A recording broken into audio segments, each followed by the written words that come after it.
Lucas capítulo 16, versículo 14, diz assim: Os fariseus que eram gananciosos ouviram todas essas coisas e zombaram dele.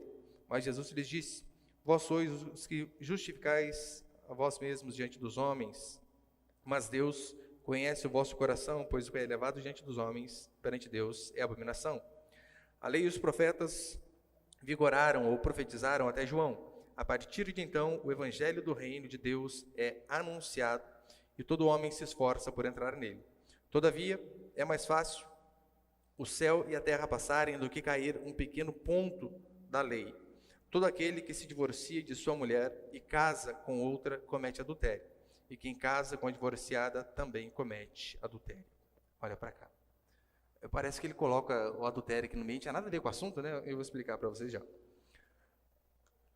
No último domingo, eu falei sobre uma das parábolas mais difíceis do Novo Testamento, sobre a parábola do administrador infiel. E eu espero ter deixado claro que ali Jesus ele não está elogiando a falta de caráter daquele mau administrador, daquele administrador infiel. Não, eu expliquei isso na semana passada. E então Jesus ele vai terminando a parábola dizendo que é importante nós fazermos bom uso das coisas alheias. Em que sentido? Aquele homem, ele fez um mau uso do dinheiro do seu patrão, do seu chefe. Ele fez um mau uso e por conta disso ele foi repreendido. E eu deixei bem claro que todo o dinheiro, bens, carros, casa, tudo que nós temos, a Escritura vai dizer que não é nosso, mas nós o temos por um período enquanto nós estamos aqui. Temos que cuidar disso. E nós devemos ser fiéis àquilo que Deus nos dá. É isso que a parábola ali diz. E ele termina no versículo 13 dizendo, né, não servis a dois senhores. Não está com barulho de microfonia? Só eu estou ouvindo. Não está? Então, estou doido, então, vai. E ele termina dizendo sobre ser impossível servir a dois senhores. Servir a Deus e a Mamon. Mamon ali, no caso, o senhor das riquezas. E no versículo 14 que nós lemos aqui, né, Jesus ele está falando aos discípulos, só que os fariseus também estavam ouvindo. Então Jesus já direciona para eles a palavra e diz, está vendo? Vocês são dessa forma, vocês são gananciosos. E não só isso, vocês são orgulhosos e vocês são hipócritas, porque vocês pintam uma imagem daquilo que vocês não são. Vocês parecem uma pessoa para os outros, mas por dentro vocês não são isso. A religião de vocês não passa de fachada. E veja, eles queriam apenas parecer aquilo que eles não eram. E eu e você podemos cair muito nesse risco, né, de tentar passar uma imagem para as pessoas daquilo que a gente realmente não é. E depois ele vai terminar dizendo sobre Jesus ser o cumprimento da lei. Daí você vai entender aqui porque ele diz sobre o adultério. A fala de Jesus é para mostrar que há uma parte da lei do Senhor, que é a lei moral. Essa lei não passou e jamais vai passar. Então esse papinho, né, de que a lei passou, tome cuidado. Porque se você diz que toda a lei passou, você pode cometer absurdos. Quando ele diz que, né, os profetas profetizaram ou vigoraram até João, ele diz o seguinte, olha, aqueles homens que vieram antes de João, eles profetizavam a respeito de Messias, do Messias. Qual que é a diferença deles para João? Eles diziam quem seria o Messias, como ele governaria, de que forma ele agiria. Eles apontavam para o Messias que viria. João Batista, ele aponta para o Messias que veio. Lembra quando Jesus sai do Jordão e João Batista diz assim? Eis o Cordeiro de Deus que tira o pecado do mundo.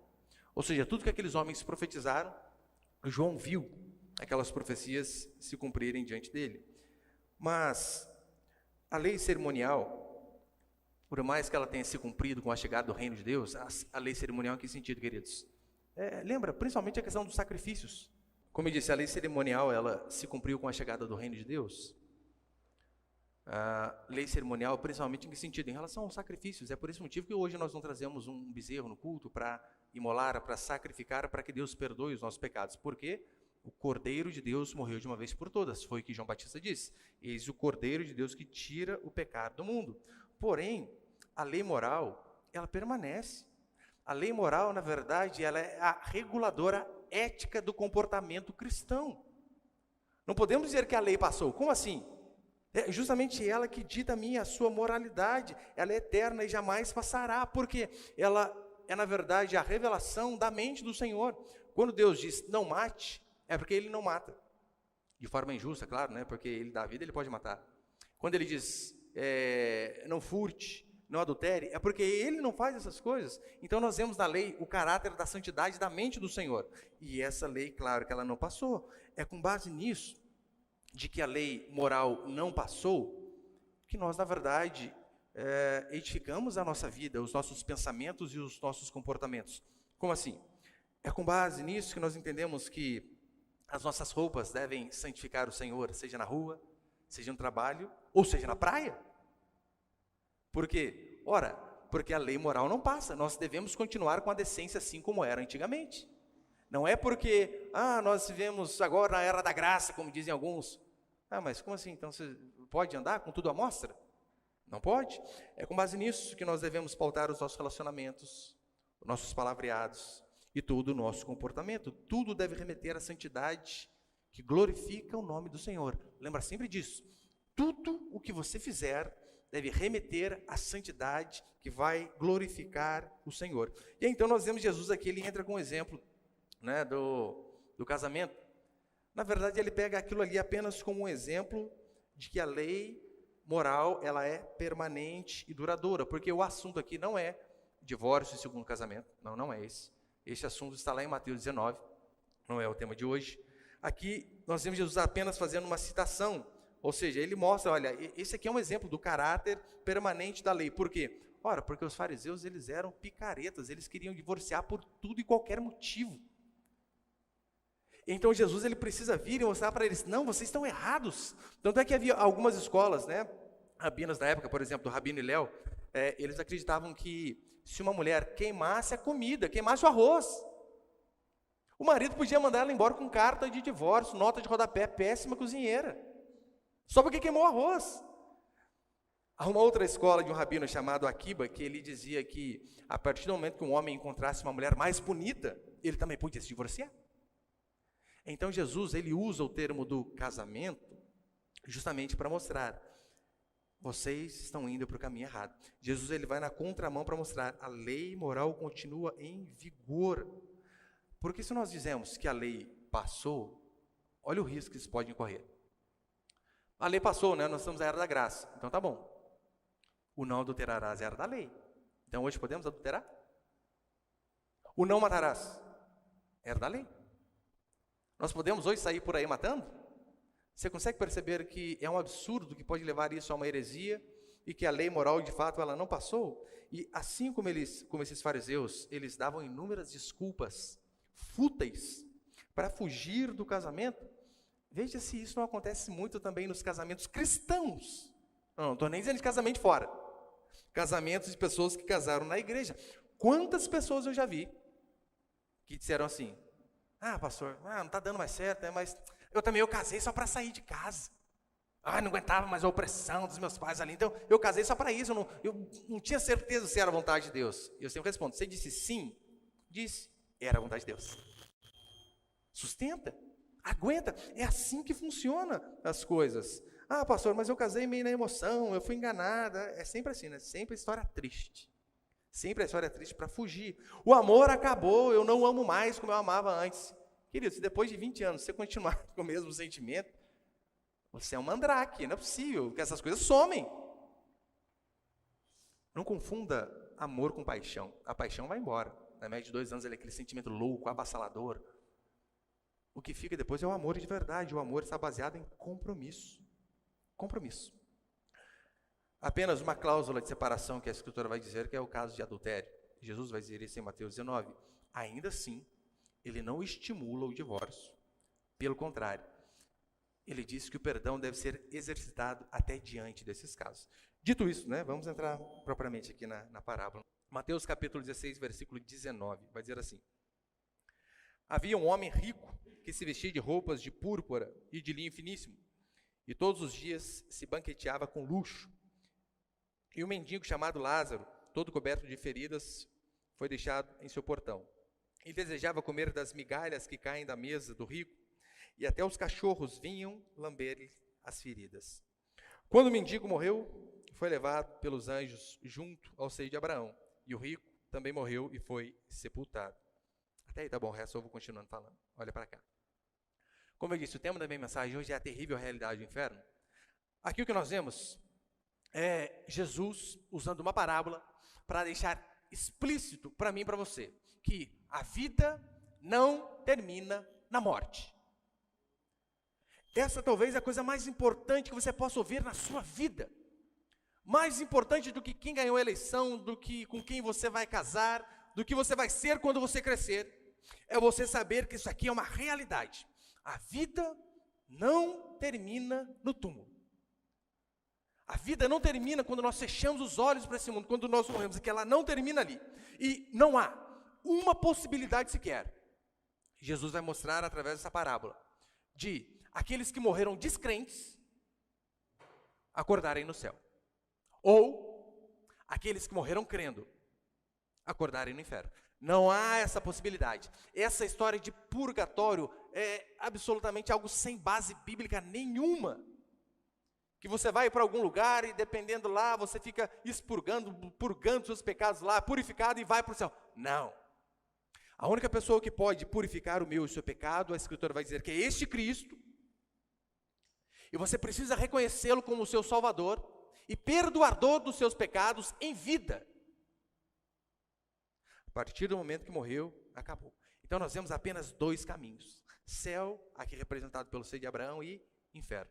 E essa passagem ela vai mostrar vários contrastes. Contrastes na vida desses dois homens. A vida deles era muito diferente. Até na morte. Um foi sepultado, o outro não diz nem para onde que foi, como que foi. E principalmente na eternidade. Você vai ver que é uma diferença abismal. Eu quero passar alguns princípios aqui. Põe o primeiro ali, por favor, Miguel. Primeiro princípio, eu quero falar sobre o lado de cá da sepultura. Qual o lado de cá? O lado ao qual nós estamos. O lado de cá. Versículo 19. Havia um homem rico que se vestia de roupas de púrpura e linho finíssimo, e todos os dias se banqueteava com luxo. Queridos, púrpura era algo extremamente caro. Era uma forma de tingir roupas de vermelho, de vinho. Isso vinha mediante a aquisição de molusco, que era muito difícil de se pegar. Então, por conta disso, se tingia de vermelho. Linho finíssimo era algo extremamente duradouro e, por conta disso, caríssimo também. E o que a Escritura vai dizer é que esse homem se vestia exatamente dessa forma. Talvez uma imagem mais fácil para você entender. Lembra lá os imperadores romanos, os senadores romanos, que eles usavam aquele pano vermelho atravessando o peito, aquele pano vinho? Aquilo lá era esse tipo de tingimento aqui. Ou seja, só pessoas extremamente ricas, endinheiradas e abastadas, não apenas ricas, tinha que ter muito, que vestiam esse tipo de coisa. E diz a Escritura que esse homem, todos os dias, ele se regalava de forma esplêndida, na forma de comer, na forma de se vestir. Era luxo puro. Só que repare, em nenhum momento você vê alguma acusação para ele diante, mais ou menos o seguinte, olha, ele era um criminoso. Não, o texto não diz isso. Não diz. Esse homem, ele conseguiu ser rico mediante corrupção, malversação de dinheiro público. Não, a Escritura não diz nada a respeito disso. Não diz que ele conquistou o dinheiro através de imoralidade, fazendo coisas erradas. Não. Não diz nem mesmo que havia um problema nele ser rico. Deus não tem nenhum problema em enriquecer os seus filhos. O grande problema desse homem não era a riqueza, mas era a riqueza sem Deus. Oh, esse era um grande problema. Deus não vê mal algum em nos dar coisas, nos rodear de coisas boas, materialmente falando. Mas o problema desses homens, desse homem particularmente, é que ele tinha muita riqueza, mas ele não tinha Deus. O Deus dele, provavelmente era ele mesmo, era o seu dinheiro. Era por isso que anteriormente, aqui lembra que Jesus falou, não podeis servir a dois senhores.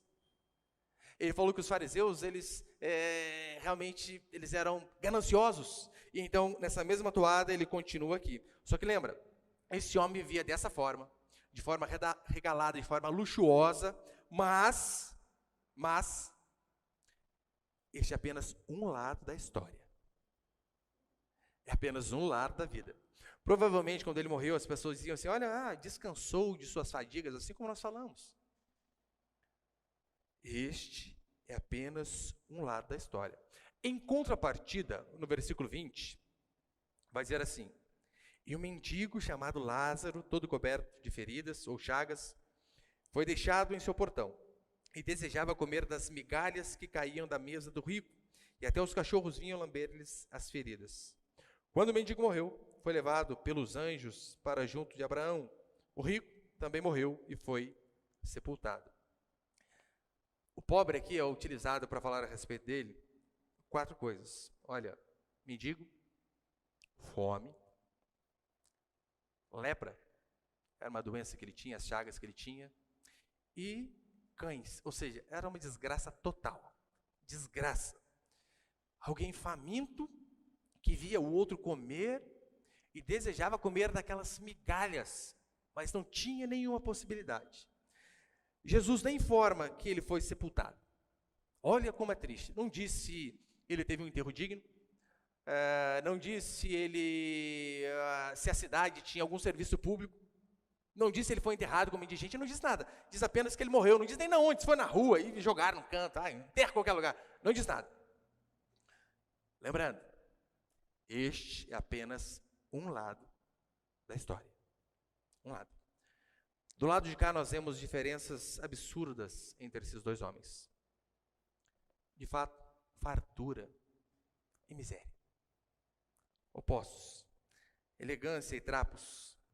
Há determinadas diferenças na vida do ser humano que elas não são reveladas pela roupa que se veste, pela conta bancária que se tem, pela classe social ao qual se está, pela quantidade de bens que se conseguiu acumular durante a vida.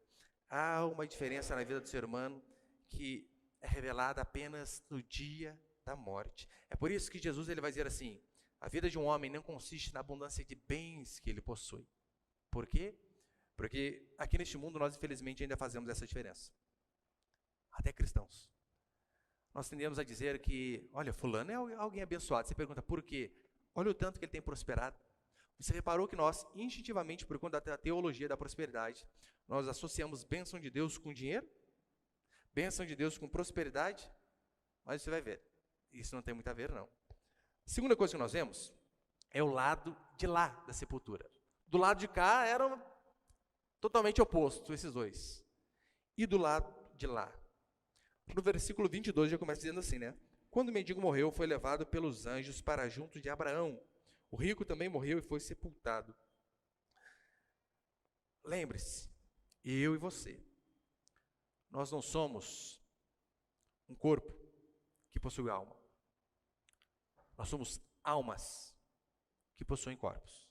É diferente. Um dia vai acontecer comigo, com você, o que acontece com todos aqueles que entram no caminho dos mortais. O nosso corpo vai ficar. Mas a alma que é eterna, a Escritura diz que esta vai permanecer para sempre.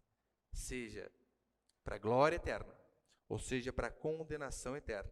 O corpo fica, mas a alma volta para o Senhor. O seio de Abraão aqui, ele é apenas uma linguagem que representa o céu. Apenas uma linguagem para mostrar como vai ser com o Senhor. E eu sei que você pode pensar assim, pastor, mas calma aí. O que esse mendigo fez para conquistar o céu? Hoje de manhã, ensinando esse texto aqui para os meus filhos, o meu segundo filho fez uma pergunta bem pertinente. Ele disse assim, pai, por que ele foi para o céu? Só porque ele era pobre?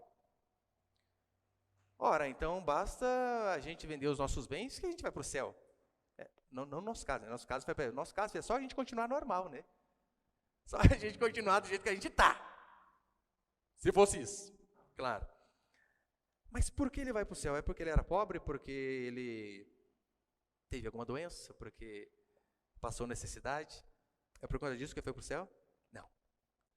Toda parábola tem um ensinamento. E esta daqui também. O seu nome, Lázaro, significa literalmente, Deus é o meu auxílio. O próprio nome deste mendigo estava mostrando que ele tinha certeza que havia apenas uma pessoa que podia auxiliá-lo. Havia apenas uma pessoa que poderia intervir em sua vida para que ele pudesse ser salvo. A salvação não tem a ver com o poder aquisitivo, com posses, com cardápio semanal ao qual se comia. Ele nem migalhas ele tinha, mas sim em quem eu e você colocamos a confiança. Disso depende a minha e a sua salvação. Em quem você confia? No dia em que você chegar diante do Senhor, no juízo, a sua confiança está no quê? Nos dízimos que você deu? No quanto você fez pela igreja? Na quantidade de cultos que você frequentou? Em ser um membro exemplar, em liderar um pequeno grupo, em abrir a porta de sua casa para que nós pudéssemos fazer as reuniões? Está na sua moralidade? A nossa confiança não deve estar em nada dessas coisas. A sua salvação tem a ver com Deus. É por isso que esse mendigo, o seu nome é Deus, é o meu auxílio. Ele estava mostrando exatamente isso. Nele, apenas nele está a minha confiança. Até mesmo porque ele não tinha auxílio nenhum, né? Diante dos homens que ele tinha para confiar. Nada, apenas no Senhor. Do lado de cá, nós sabemos que quem tem mais é visto com bons olhos pelas pessoas. Mas do lado de lá, quem tem Deus é quem está bem de verdade. Por isso que a forma como nós morremos aqui, queridos, não importa. Que Deus nos dê a graça de morrermos em ditosa velhice, sem problemas de enfermidade, de saúde, sem nenhuma tragédia. Deus nos dê a graça de conservarmos durante um bom tempo e morrermos em paz. Em paz, de preferência dormindo, né? Talvez seja melhor. De preferência sim. Mas ainda que nós venhamos a morrer com uma espada no pescoço, com um governo tirânico se levantando, ainda que venhamos a morrer de forma trágica, isso é o que menos importa. É o que menos importa. Eu sei que alguns dizem assim, né, olha, não importa como você nasceu, como você começou, o que importa é como você termina. Não é o mais importante, sabe por quê? Mais importante do que como você começa, do que como você termina, é onde você ressuscita. Isso faz a diferença. Um exemplo disso é o nosso próprio Jesus Cristo. Nasceu entre bichos, muito mal. Morreu entre ladrões, pior ainda. Mas ressurgiu na glória. Esse deve ser o meu e o seu alvo. E note, este homem, ele chega ao céu e em nenhum momento ele lembra daquela vida sofrida a qual ele levava. Nenhum momento diz nada a respeito disso. Fome, doenças, migalhas, nada. Para mostrar para mim e para você, queridos, que de fato, o dia em que nós estivermos diante do nosso Deus, na nossa verdadeira casa, que não é esta daqui, na nossa verdadeira nação, que não é o Brasil, o dia em que nós estivermos lá, nenhuma dor deste mundo vai ser lembrada. Nada do que sofrermos aqui se compara com aquilo que receberemos da glória. Eu sempre conto o exemplo de uma irmã aqui da igreja. Mas convém. Tinha uma irmã que veio à nossa igreja, ela era cega total, né? Perdeu a visão com 7 anos, por conta de um parente ter dado um tiro de espingarda, de chumbinho, acho que pegou de lado assim, e vazou os 2 olhos dela. E cresceu cega. Uma coisa é quando você nasce, outra coisa é quando você enxerga até os 7 anos e depois perde, né? Deve ser terrível, muito mais terrível. Tanto é que por vezes eu visitava ela, eu chegava em casa, antes de abrir a porta eu fechava os olhos, né? Ficava 1 minuto ali assim, e eu fazia o exercício, né? De entrar ali 12 minutos sem enxergar nada. Gente, terrível. Toda vez que eu visitava, eu voltava para casa assim. Como será que é a vida dessa irmã? Terrível. E essa irmã, esse foi apenas o começo da sua história de sofrimento.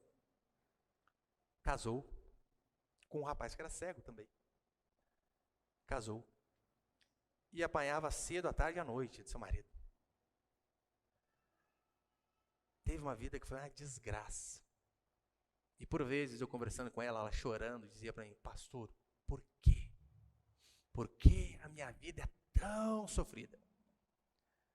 E eu sempre me lembrava dessa passagem, eu dizia assim, querida, primeiro que o nosso pecado nos traz sofrimento. É isso que a Escritura diz. Mas o mais importante é, se houve arrependimento, ainda que o nosso vale aqui dure 70, 75 anos, ou seja, uma vida toda, ainda que o nosso vale aqui dure uma vida toda de sofrimento, você deve se lembrar que o dia em que você estiver diante do Rei da Glória e os seus olhos forem abertos, você não vai, por um instante sequer, lembrar de toda a vida de desgraça e sofrimento que você teve. É nisso que você tem que colocar a sua esperança. Nenhuma dor desse mundo vai ser lembrada lá. É tão certo que em 2 Coríntios, Paulo vai dizer assim: porque a nossa leve e momentânea tribulação produz para nós eterno peso de glória, acima de toda comparação. Põe o próximo. Romanos 8, 28. Porque para mim tem por certo que os sofrimentos do tempo presente não podem ser comparados com a glória a ser revelada em nós. O que ele está dizendo? Tenho por certo, porque a nossa leve e momentânea tribulação produz para nós eterno peso de glória. Paulo está dizendo que, ainda que você tenha muita tribulação nessa vida, ela é leve e de pequena duração. E Paulo diz isso, você tem que lembrar do histórico de Paulo.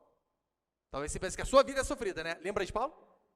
Paulo diz na Escritura que ele recebeu 5 quarentenas de açoite. Aquela que Jesus recebeu no filme Paixão de Cristo, Paulo recebeu 5. Paulo foi apedrejado, Paulo foi dado como morto. Paulo era perseguido por onde ele ia. E lembra, quando ele disse que ele foi apedrejado e dado como morto, há duas possibilidades ali. Alguns teólogos vão dizer que de fato Paulo morreu e Deus o ressuscitou, foi um milagre. E outro que ele não morreu mesmo. Mas você imagina, aqueles homens ensandecidos, dizendo que Paulo era herege, sentando pedrada no rapaz. Eles só pararam quando talvez dissessem assim: acabou, não há mais nada aqui. Paulo sofreu naufrágio. Por onde ele ia, ele era perseguido. Morreu sem dinheiro, sem amigos e sem ninguém. Aí este homem vem e diz isso para mim e para você. Porque a nossa leve e momentânea tribulação. Meu irmão, se Paulo, tudo que ele passou é leve e momentâneo, é um governo petista por 4 anos. O que é, gente? Dá para aguentar. Óbvio que dá. Nossa leve e momentânea tribulação produz para nós eterno peso de glória acima de toda comparação. O sofrimento do tempo presente não se compara. E na parte B aqui do versículo 22, diz assim: o rico também morreu e foi sepultado. O corpo foi sepultado. A alma, diz a Escritura, foi para o inferno. Por quê? Quem morre salvo, ressurge salvo. Quem morre perdido, ressurge perdido. Para a condenação eterna, para o sofrimento eterno, mas perdido. A morte não tem o poder de mudar esse destino. Não tem. Não tem. Uma missa de 7º dia não tem o poder de mudar o destino da pessoa. É por isso que em Hebreus o autor vai dizer assim: e ao homem é ordenado morrer uma só vez, vindo depois disso, juízo. Também esquece uma de espiritismo aí, né? Na outra vida eu vou vir melhor. Vai vir nada. É apenas uma vida. O rico estava na prisão perpétua. E ele não podia nem ao menos querer morrer, porque ele sofreria eternamente. Isso é tão certo, sabe por quê? Lembra lá em Apocalipse 9, quando vai dizer assim, que aqueles homens atormentados, eles procurariam a morte, os condenados. Eles procurariam a morte, mas a morte fugiria deles.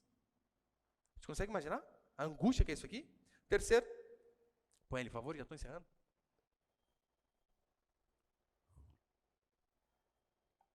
Terceiro, os sofrimentos dos condenados. A posição que um homem ocupa diante dos homens nem sempre é a mesma que ele tem diante de Deus. Às vezes totalmente diferente. Mas o que eu e você devemos lembrar é que a morte, ela de fato é o sinal de igualdade na equação da vida de todos nós. Sim, não importa a sua classe social, não importa a sua cor, não importa quanto dinheiro você tenha, não importa onde você nasceu, o que você faz, a morte vai chegar a todos nós. E então, a Escritura vai dizer que Deus leva os salvos para o céu na hora da morte. Não tem essa história de ficar esperando ali, né? O sono da alma, até não. Na hora da morte, o Senhor nos leva para com Ele.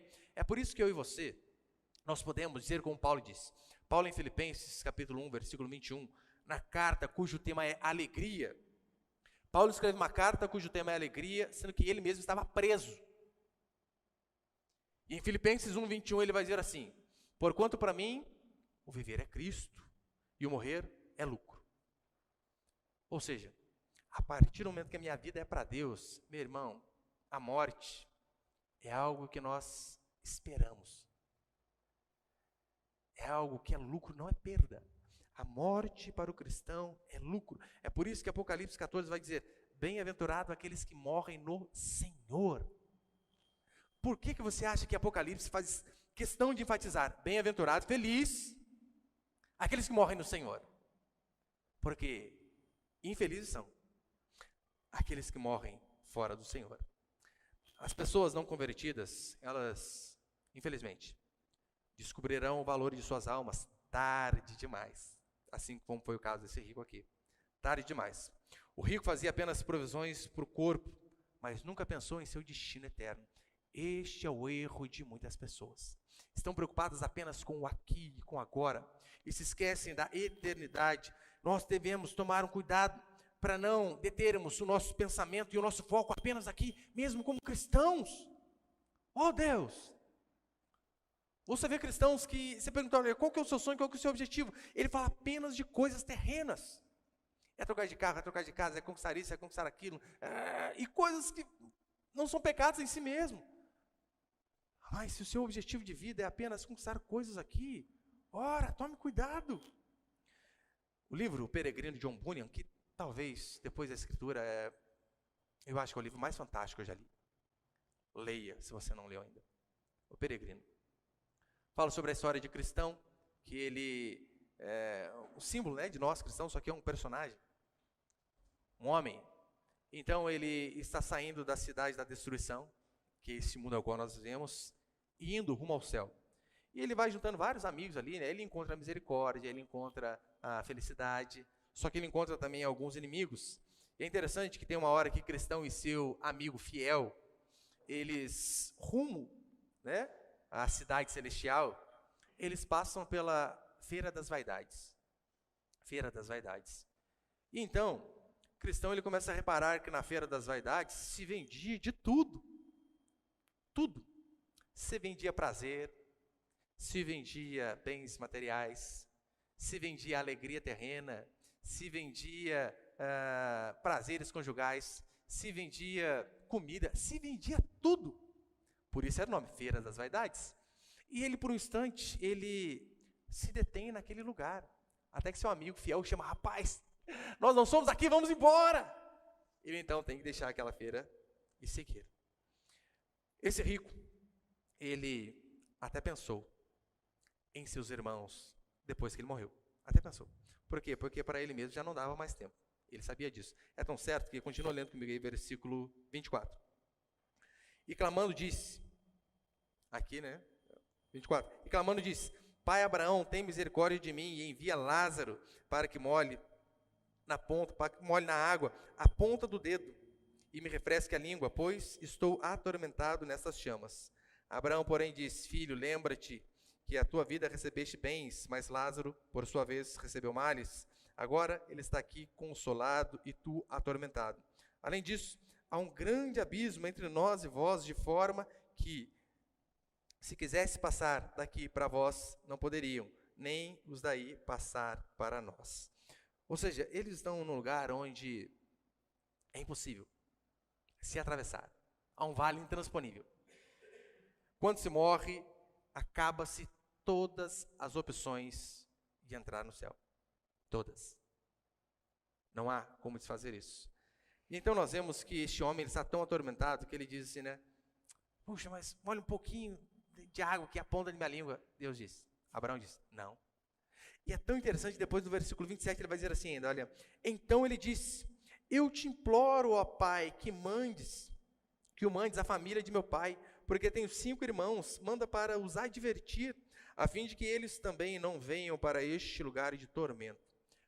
Olha o sentimento evangelístico que bateu nesse homem depois da morte. Ele sabe, para ele já não tem mais chance, ele foi condenado. Mas olha o que ele diz, eu tenho familiares. Ô pai Abraão, tenha misericórdia, mande Lázaro aos meus familiares para que, já que eu estou condenado e perdido, para que pelo menos eles não venham para este mesmo lugar ao qual eu estou. Qual a resposta de Abraão? Não. Não é possível. Por quê? Porque, olha, ainda que eles vejam milagres diante dos seus próprios olhos, isso não é o suficiente. Ele vai dizer, eles têm a lei e os profetas, uma alusão à Bíblia, né? A lei falando a respeito ao Pentateuco e os profetas. Ele diz assim, eles têm a Escritura, eles devem ouvir. Assim as pessoas são salvas. Por esse motivo, um dos maiores sofrimentos do inferno, sabe qual é? A Escritura diz que aquelas pessoas serão banidas da face do Senhor. É tão certo que em Salmo 16, versículo 11, vai dizer assim: na tua presença há plenitude de alegria, na tua destra delícias perpetuamente. Se o céu aponta para isso, na presença do Senhor, em 2 Tessalonicenses, Paulo vai dizer que o inferno é ser banido da presença do Senhor.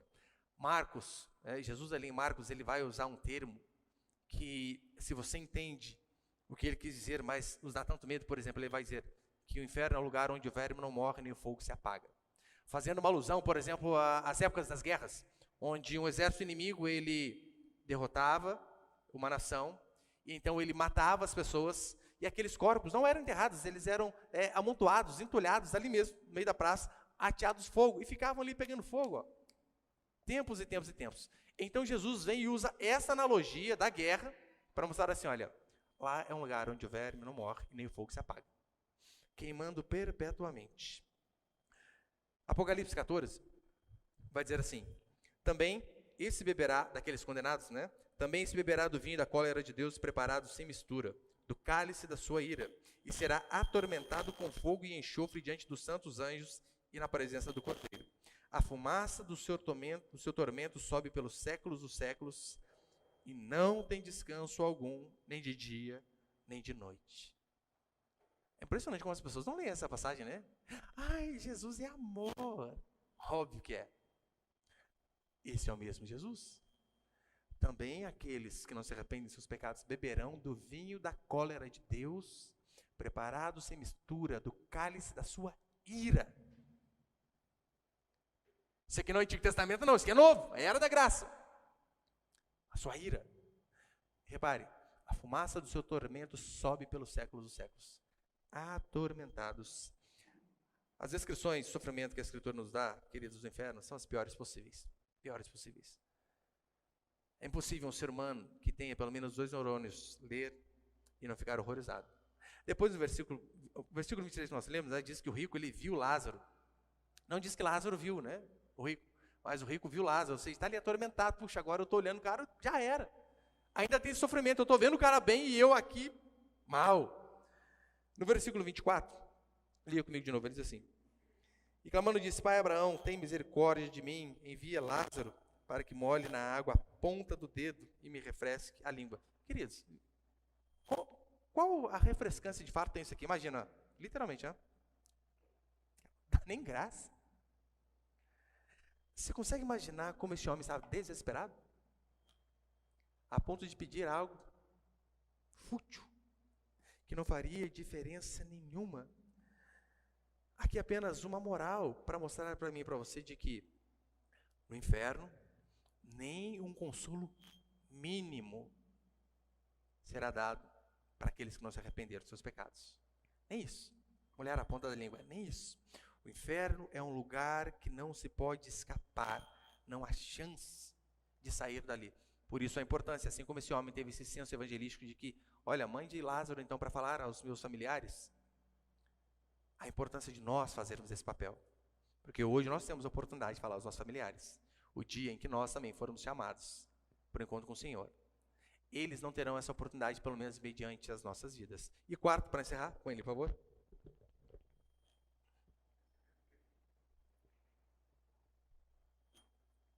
Quarto princípio, como fugir da condenação. Anunciar o Evangelho faz muito mais milagres do que pessoas verem um morto ressuscitar. Pode ter certeza. Anunciar o Evangelho é de fundamental importância para que pessoas sejam salvas. Por quê? Ainda que homens e mulheres vejam milagres diante de seus olhos, se eles não ouvem o Evangelho, isso não salva. Olha para você ver se não é verdade. A Escritura vai dar o exemplo de Lázaro e suas 2 irmãs, Marta e Maria. Lázaro morre. O Senhor o ressuscita.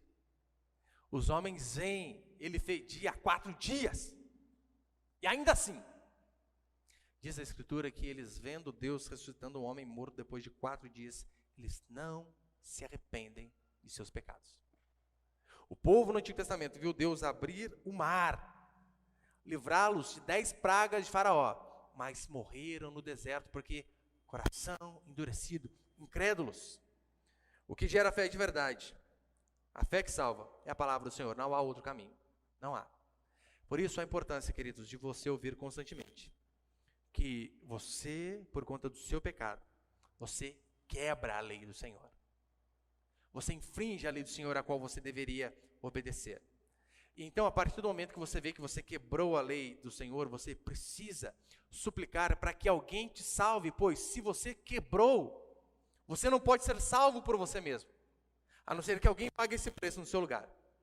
O inferno ainda vai dizer a Escritura que ele tem um problema que talvez seja pior, é a sua duração. Qual a sua duração? A eternidade, só isso. Se você tira, por exemplo, um ano de 100 anos aí, é alguma coisa. Mas o que é você tirar um ano da eternidade? 10, 100, 1 milhão de anos. Tire 1 milhão de anos da eternidade. O que sobra? Sobra toda a eternidade. Pastor, mas não é muito cruel a gente falar sobre esse tipo de sofrimento eterno?